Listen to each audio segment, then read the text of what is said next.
Sveiki! Pristatome Jums naują socialinių provokacijų laidą Sąžinės balsas.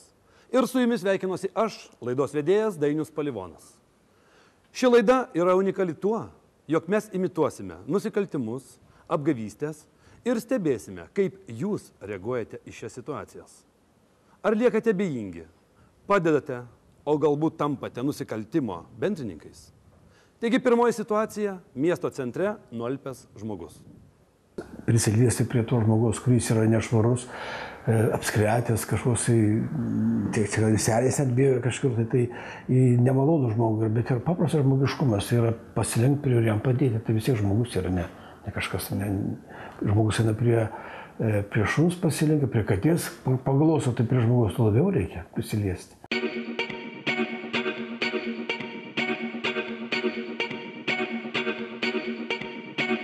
Mes parinkome jauną aktorių, grimerė išdažė jo veidą, išpurvinome švarius rūbus, pajuodinome dantis. Stengiamės, kad aktorius atrodytų kaip asocialus asmuo.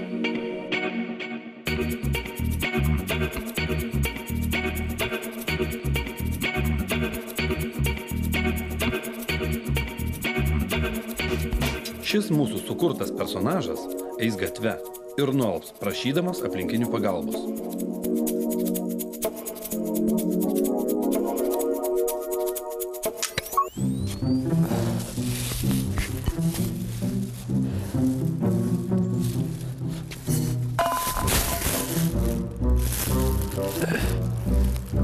Vyksta pirmasis eksperimentas.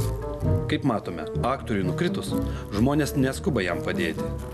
Mūsų personažas dejuodamas mėgina sukelti aplinkinių gailestį. Negera, padėkit.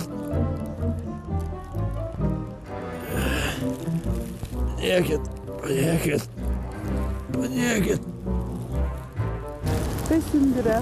Negera. Kas yra? Negera. Negera? Negera. O kas skauda? Greitai iškviesti? Negerai. Gerai, palaukite.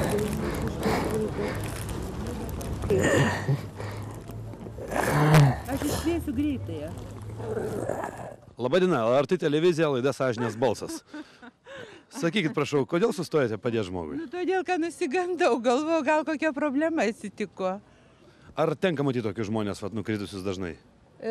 Nelabai, bet man visą laiką sukelia tokias emocijas, kad aš noriu padėti. O kad žmogus apsirengęs, sakysim, ne visiškai švariai ir... Vis tiek jam reikia padėti. Ir kaip manote, ar dažnai žmonės sustoja tokioje situacijoje padėti? Aš manau, kad dažnai. Manot, kad dažnai? Taip. O rūbai, jo apranga, jo statusas socialinis ar lemia, kaip manote? Kažkiek tai lemia. O kai jūs pamatėte tuos rūbus murzinus, sakysim, benami, ar ne? Iš karto pagalvojau, kad girtas tikriausiai žmogus, bet kadangi jis dejuoja, reiškia, jam blogai yra. Jam reikia padėti.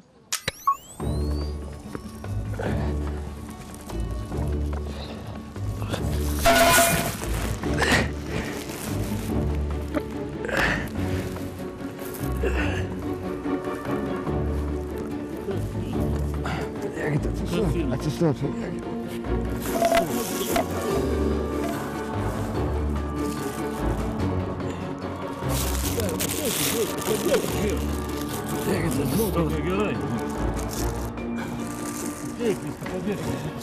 LRT televizija, laida Sąžinės balsas. Sveiki gyvi. Jūs ką tik nutarėt padėti žmogui? Taip. Kodėl padėjote? Žinote, galbūt tokia patirtis esu. Pats esu diabetikas, leidžiasi insuliną ir pačiam man buvo bloga ir sulaukiau pagalbos. Jums padėjo žmonės? Man padėjo žmonės, dar tais laikais buvo tulpė ir viena gera moteris, kurios nežinau nei vardo, nei nieko, dėkoju jai, atnešė pyragaitį ir taip tiesiog išgelbėjo.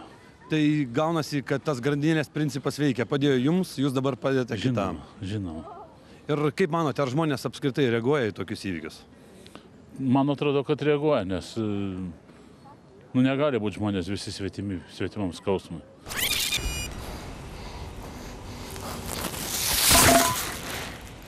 Kol kas svetimas skausmas nekelia didelių emocijų praeiviams. Nedaug trūko, kad mūsų aktorius būtų pervažiuotas automobilio. Labadiena. LRT televizija laida Sąžinės balsas. Jūs ką tik matėte žmogų, kuris nukrito. Taip.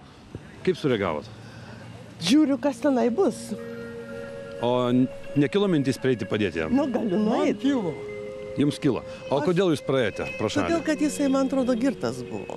Aš jau iš tos pusės jau anksčiau ir man pasirodė jis girtas ir dabar pasirodė girtas. O prieiti patikrinti nekilo mintis? Gal pažiūrėti, gal vis dėlto žmogui blogai yra? Nu, aš žinau. Taip. Nes girtas paprastai taip nekrenta greitai, ar ne? Girtas kitaip krenta. Aš žinau, kaip jie krenta. Bet žmogus gulėjo nukritęs, jūs tą matėte. Aš mačiau, taip. Tai o jeigu dabar būtų, sakysim, kažkas iš jūsų giminaičio ar artimų žmonių, kaip Tai būtų? gerai, tai einam pasižiūrėti, kas jam atsitiko. Ne, tai viskas aišku, tai buvo mūsų aktorius, jūs tą puikiai supratote. Ne, aš nieko nesupratau. Dar nesupratot? Ne. Tai va, čia buvo mūsų aktorius ir mums buvo įdomu paprasčiausiai jūsų reakcija, kad jūs vat praėjote pro šalį.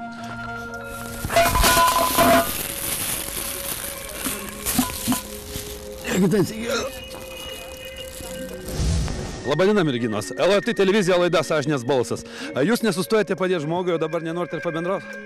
O jeigu tai būtų žmogus vat numiręs, jūsų dėka? Jeigu jūsų dėka žmogus būtų numiręs, kaip jūs taip? Sąžinės negriaužtų? Niekiek. Rimtai? Visiškai.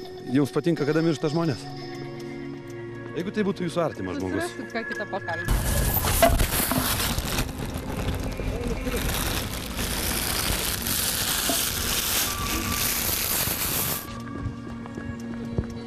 LRT televizija, laida Sąžinės balsas. Jūs ką tik matėt krentantį žmogų. Taip, Kaip sureagavot?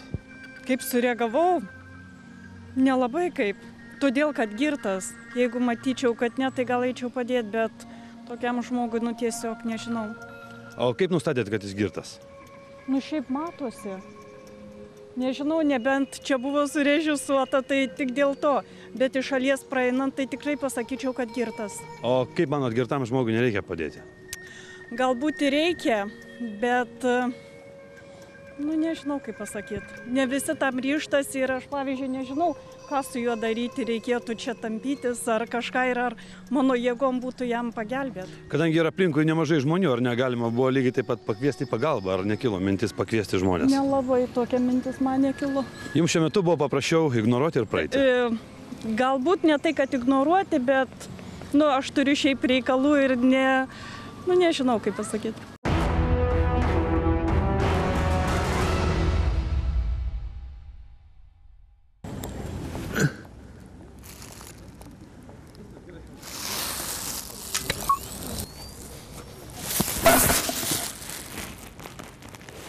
Tiek jaunuoliai, tiek senjorai praeina pro gatvėje gulinti žmogų, tarsi jo ten nebūtų. Labadiena, LRT televizija, laida Sąžinės balsas. Jūs ką tik matėt nukritusi žmogų, kodėl nesustojate? O ką aš šauksiu, da į galvą gausiu? Dabar šiais laikais tai jau mažai ką galima pasakyti. Jūs tikitės, kad žmogus, kuris nukrito, gali dar jūs ir mušti? Taip, dabar visko gali tikėti. O tai jūs yra taip apgavėjo, ar ne? Taip, Kokia buvo situacija? nu tokia ir situacija. Kai pakėliau vieną pijoką va šitokį, tai paskui dar gavau į kuprą. Ta prasme, jūs kėlėte žmogui, norite padėti, jis jūs primušė? O jis man davė kuprą, tai dabar gyvenime daugiau nelysiu nagų nekišiu.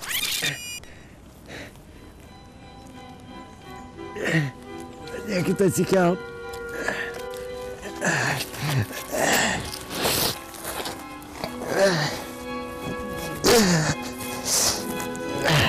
Ačiū. Kodėl nusprendėte, kad verta padėti? Nežinau. Nusprendėm ir tiek. O tas noras pagelbėti iš karto kilo, ar kažkiek tai reikėjo apmastyti? Kad iš karto?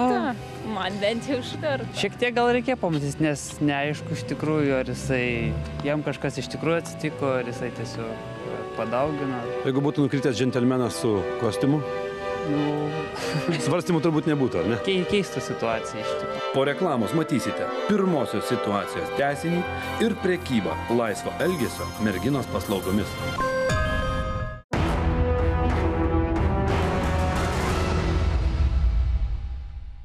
Gali būti tokių situacijų, kad jam blogai, kad jisai komo yra ir vis tiek žmonės yra abejingų, bet yra nebejingų, kurie sustoja, pasižiūri, ar tas žmogus iš tikrųjų gyvas, ar reikia jam pagalbos. Yra tokių žmonių.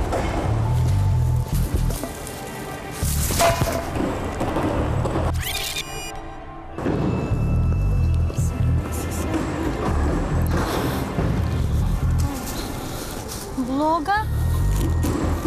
Bloga? Ar girtas jisai, ar bloga jam? Bet jam bloga, žinokit. Čia dabar vaidina mūsų aktoriai, aš tik tai norėjau paklausti, kodėl jūs sustojate. Vestuvės, o čia... Skubate vestuvės, bet sustojate padėti vis dėlto. Kodėl sustojate, jeigu skubate? Kaip, kodėl sustojau? Gal galite trumpam pristabdyti, vis tiek suspėsime vestuvės jau. Oi, žinokit, tikrai. Kas tuokėsi beje? Mano dukters draugai. O kodėl padėjote žmogui? Kodėl, taigi guli žmogus, tai... O galėjo savo gulėti, jeigu jūs skubat, galėjot praeiti. Kodėl sustojate? Tai galėjau praeiti, bet negalėjau matyti. Sąžinės balsas prabila? Kaip matote, ši moteris nepraeina pragulinti žmogų ir net skubėdama į vestuves nelieka abejinga žmogaus nelaimiai, kaip dauguma praeivių. Abejingumas galbūt pas mus daugiausiai duoda šitą tokį dalyką, kad žmogus neįžiūri jame žmogaus kitas, kuris geriau gyvena, bet abejingai praeina. O kad jisai nueitų pavalgyti kažkur, tai jisai pas nedrįsta tas benamis, kadangi žinau, kad bus išvarytas. Ir bet kokios ten, pavyzdžiui, restoranų jis nedrįsta prieiti prie jo, nes yra būti iš vis neetiška jam negi kažkaip tai, kad eiti į restoraną ar ten prašyti valgyti. Ir ten mūsų benami dažniausiai būna prie bažnyčių. Ten, kur eina žmonės pasimelsti, tai va, jie ten ištiesia ranką laukia kažko tai arba turi savo kažkokias tai vietas, kur susibūrė ir jie tarp savęs bendrauja. Turime pabrėžti, jog šioje situacijoje nukritusiam žmogui iš 10 praeivių padeda tik vienas. O dabar, dėmesio moterys, antroji situacija. Mūsų kameros fiksuos prostitutės paslaugas perkančius vyrus. Galbūt jūs pamatysite savo vyrą ar mylimąją.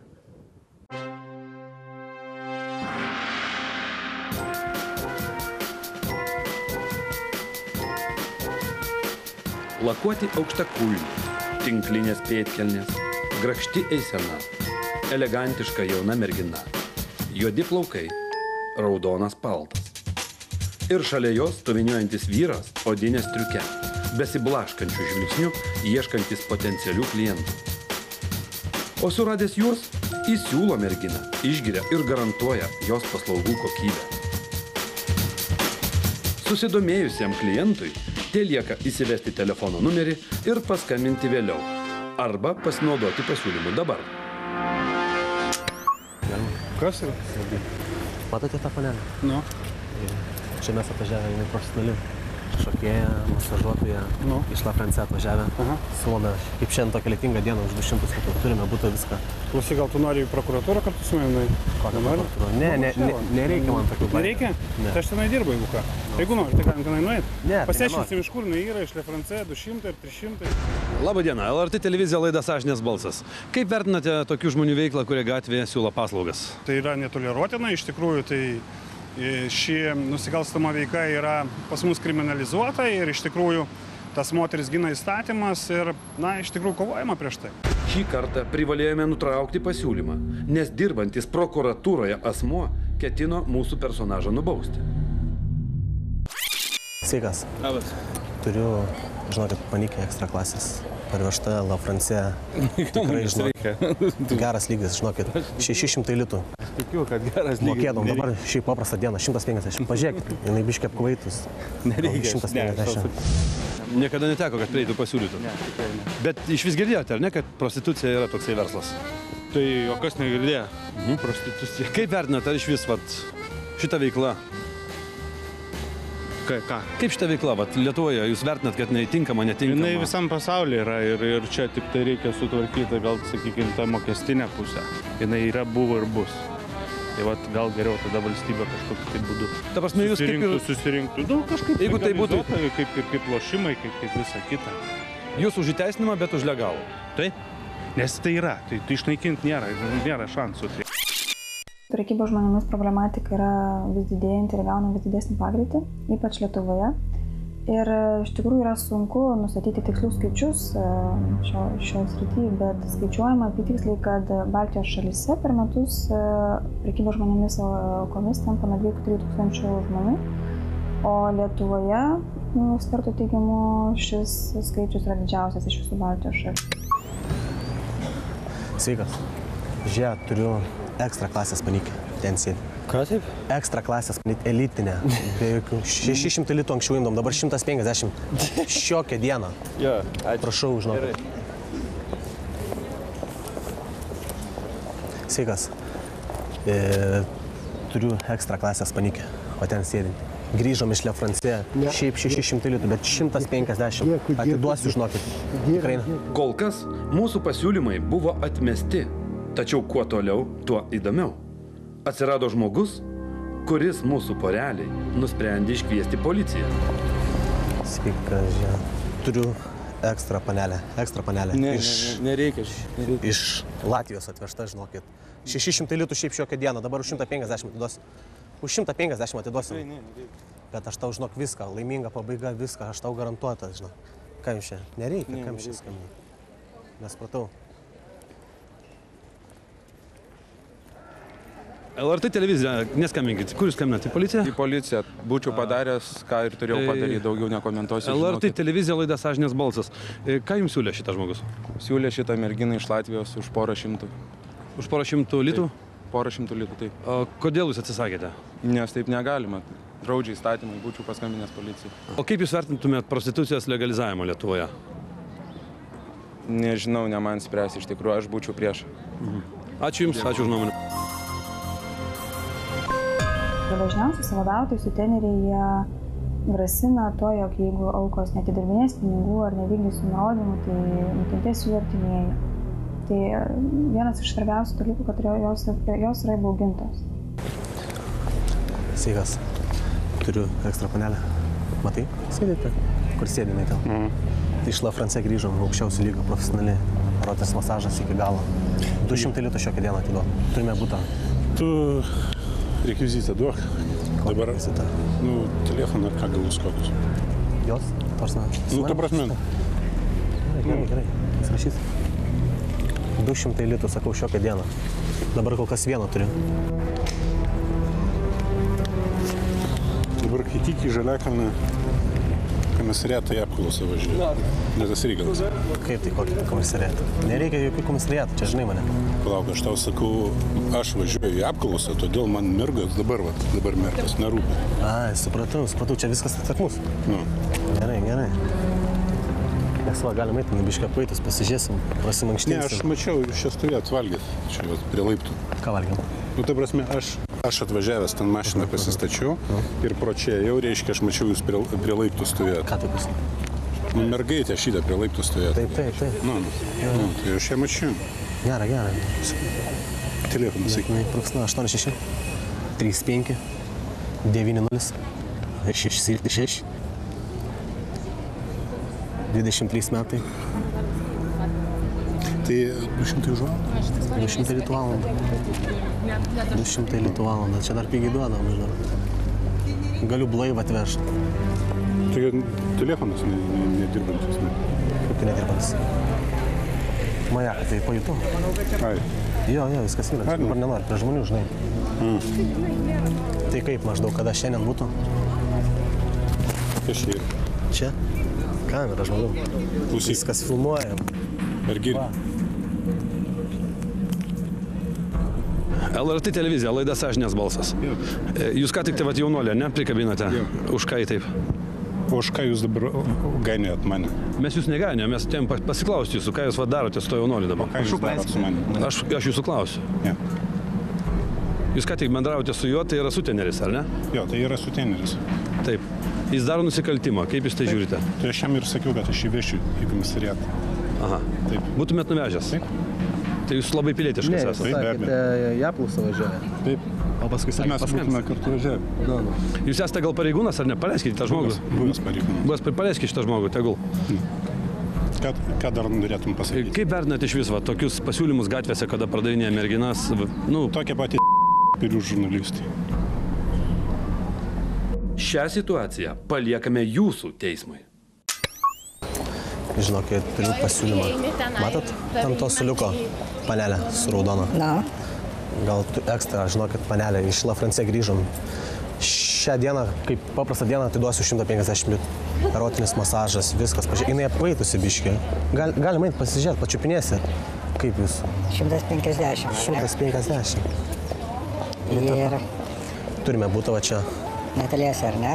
Jo, čia vietoj erotinis masažas, kaip jūs norite. 150 priklauso, kaip jūs ten, ko jūs pagėdausite. Šiaip jinai dabar tokia iš pavakar. Galiu aišku ir blaivą atvežti, bet va šitą, žinokit, 150 litų, konfidencialumas, viskas, žinokit, garantuota. La France dirbam prestižiniuose klubuose šokam. Jo, kartais būna ir tu, supranti šitas dalykas, dabar tiek ir pinigų neturiu, reikėtų įsigilinti, žinai, 150 prasės. Tai 150. Telefoniuką? Galima gauti iš tavęs, ar? Drąsiai. Tik čia tik tarp mūsų gerai būtų viskas. Na jo, tai tiesiog. Gerai tada. O šiandien niekaip neišeitų? Šiandien, ar ne? Šiandien. Ką žinau, supranti, žinai. Šiandien gal kada, kokie? Palauk, čia dabar tą telefoną, žinot. Tai jis trauks. Gal už poros, aš nežinau, jei mes nieko neprigrėsim, tai gal, ką žinau, jūsų tada numerį paskambinti, arba mano veskitės. Koks telefoniukas? Žmogus su savimi neturėjo grinųjų, todėl nusprendė įsivesti sutenerio telefono numerį ir vėliau pasinaudoti apsvaigusios merginos paslaugomis. Čia draugams nedalinkite, žinot, ką čia tarp mūsų, čia be ligų viską, žinokit, prestižinė panelė. Galima iš arčiau pasižiūrėti. Jinai ne vienintelė šiaip, ar ne? Kol kas dabar pas mane vienintelė. Dabar mes iš La France grįžom, žinot. Viskas taip man. Sakau, šiaip šiokią dieną ten, sakau, 150 dabar, kaip tik reikia. Šiaip netgi daugiau prašai, ar ne? Tai daugiau, čia tik elitinė, tik profesionaliai jau. Ne porą metų jau užsiema to dalyko. Galima iš arčiau pažiūrėti. Tai matai, tas poreikis, supranti, žinai, dabar tik tai pasižiūrėti. Jo, o dabar 150 litų tik masažas, ar būtų... Erotinis masažas, paskui plius įkainiai kyla. Erotinis masažas su laiminga pagalba. Paskui, jei norite jau ir ją, tavas jau ten plius 100 litų. Grubiai gal kokias 200, už 200. Tai šiandien tikrai už 200. Supratau, aišku. Gerai, supranti, žinai, skamtelės, jeigu ne. Dėkui tada. Kitą kartą, supranti, žinai. Ką tik buvo priėjęs jaunuolis prie jūsų, ar ne? Ar siūlė kažkokias paslaugas? Jo, siūlė. Ką siūlė? Tiesiog apie panelę jisai kalbėjo. Taip. O kaip jūs sureagavote? Įdomiai tiesiog sureagavau. Ką manote apie iš viso apie tokius pasiūlymus? Tai nešunkus pasiūlymas, negeras. Nenaudingas? Nenaudingas. O jūs susirašėte telefoną, ar ne? Jo. Ir nutarėte pasinaudoti vėliau? Ne, nenutariau pasinaudoti. O kodėl raštės telefoną tada?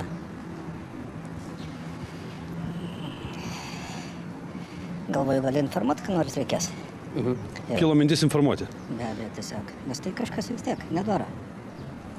O ar teko naudotis kada paslaugomis prostitučių? Ne, visiškai nepalaikau šito. Nepalaikot? Ne. O už legalizavimą ar pasirašytumėt Lietuvoje, kad būtų legalizuotas šis verslas? Gal nereikėtų tada gatvėse paprasčiausiai siūlyti, ar ne? Vat, nelegali veikla realiai vyksta, nusikaltimas. Jeigu legalizuoti, tai būtų viskas kaip ir normalu, ar ne? Sunku pasakyti, ta veikla yra pakankamai kriminalizuota ir nelabai aš čia įsivaizduoju, ar tas legalizavimas kažką tai spręstų, nes tai vis tiek nusikalstamumas daugiausiai pelnasi iš šito pavargščių mergaičių. Aš taip įsivaizduoju. Tai jūs smerkite šio jaunuolio poelgius? Jo, esu labai nustebęs. O save pateisinat pilnai? Aš tiesiog pasiėmiau telefoniuką ir būčiau galvojęs, tai tiesiog kaip čia elgtis toliau, bet tai man pakankamai neramu buvo ir keista, tiesiog tokia viešoje vietoje ir kai čia taip vyksta. O kaip merginą ar matėte, ar pakankamai gražiai, ar patiko jums? Aš neatkreipiau dėmesį tiesiog, tik tai nusistebėjau, kad čia taip miesto centre visą tai vyksta. Jis bandė išsisukinėti, bet kai buvo išjungtos filmavimo kameros, atėjęs pasakė, kad turi žmoną, vaikų, pripažino savo kaltę bei melą, atgailavo ir prisiekė ateityje nesinaudoti prostitučių paslaugomis. Mūsų laidos kūrybinė grupė nusprendė suteikti šiam vyriškiui antrą šansą, todėl uždengė jo veidą. O dabar atkreipkite dėmesį į pilietiškiausius šios laidos herojus. Moterį, kuri net skubėdama į vestuves puolė padėti parkritusiam žmogui. Ir jauną vyrą, kuris sulaukęs pasiūlymo pirkti apsvaigintos merginos paslaugas, kreipėsi į policiją.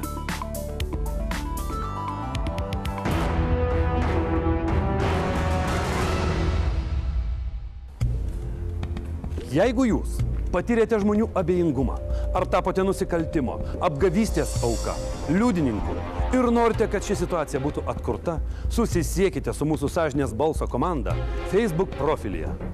Iki kito karto.